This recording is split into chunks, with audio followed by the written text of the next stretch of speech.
Good morning, it's Leah Busby, Blackfish Finance, and Travis Denham again, real estate. How are you? I'm well, Leah, yourself? Good, thank you. That was Hello, much everybody. better than take one. Yeah. So today we're going to talk about the process of buying a house because we get the same questions every day, don't we?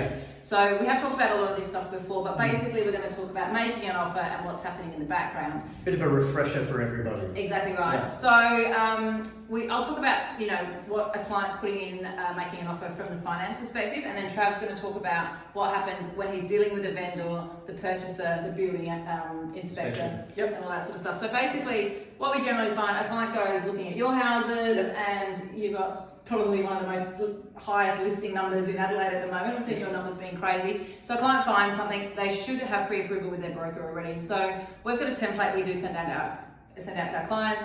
Your offer is $500,000, 45-day settlement, negotiable, make it a Thursday, so we've got some backup with a truck if we need to. And then deposit, 20 grand or whatever that number is. That deposit doesn't need to be what I've been talking to my client about with the bank. No. It's just to make your client happy. And I do see that a lot, especially with first home buyers, where they'll put, or where on the offer form where it says deposit, they'll put like 56 grand. And I just say to them, because we can't legally take more than 10% anyway. Like if they're buying a house for 450 and they've saved up 60, we would take about 20 as a deposit. And that's important. Well, that's one of the things that we spoke about a bit.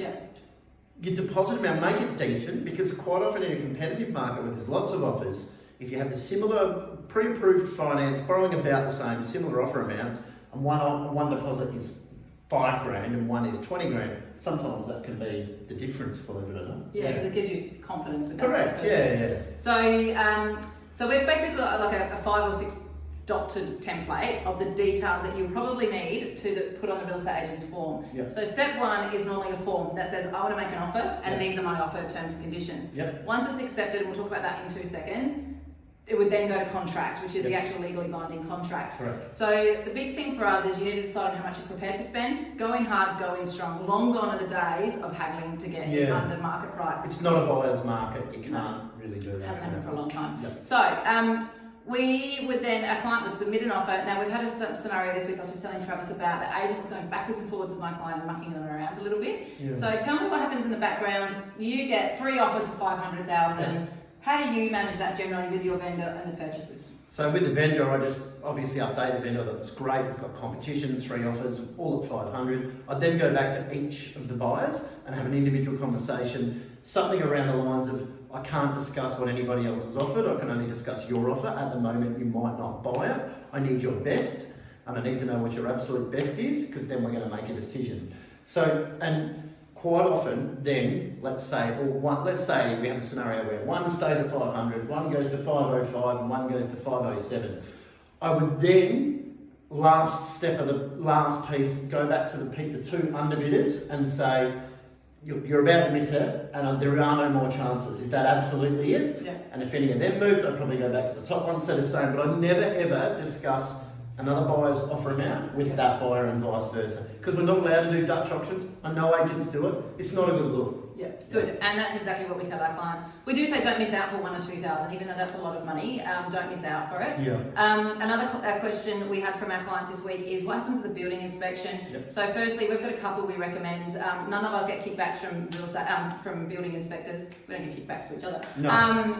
From building inspectors. So we've got a couple. I know that we've got a common one as well that we use and recommend. They do get in within 48 hours in most cases during cooling off, don't they? We make it happen during the cooling off, and just on the building inspectors, I don't recommend them to my buyers. You can, to your clients. If I have a vendor that I've sold for that's buying someone else's property, I'm happy to recommend one, but I won't to my buyers because we want that complete separation. Correct, And we don't recommend them or recommend it as a condition, but if they ask, we go, we just know these 2 are good. That's right. And the client, pays that building inspector. So you need to call them, check their process, check their fees and charges, usually pay them on the day, and they'll walk you through the building inspection report. So if you do ever have any questions about what's happening in the background, don't hesitate to contact us. So with the building inspector, your team would let them in, and the building inspector goes through. Correct. One of my team will be there for the building inspection. Sometimes it's common for the buyer to meet the building inspector at the end and they do a walkthrough. We will usually do that walkthrough with them. I always remind buyers, and look, everybody's got their own what's acceptable, but you're looking for the big things.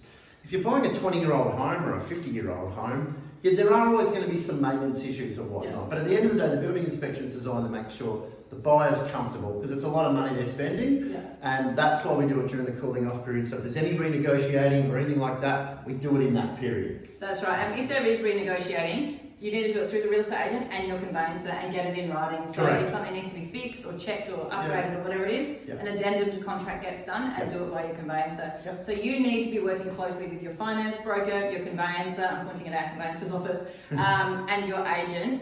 We're all experts in our different fields and Yeah. we'll help walk you through that. That's it. Any questions? Let us know. Have a great day. See you later. Thanks, Trav. Bye.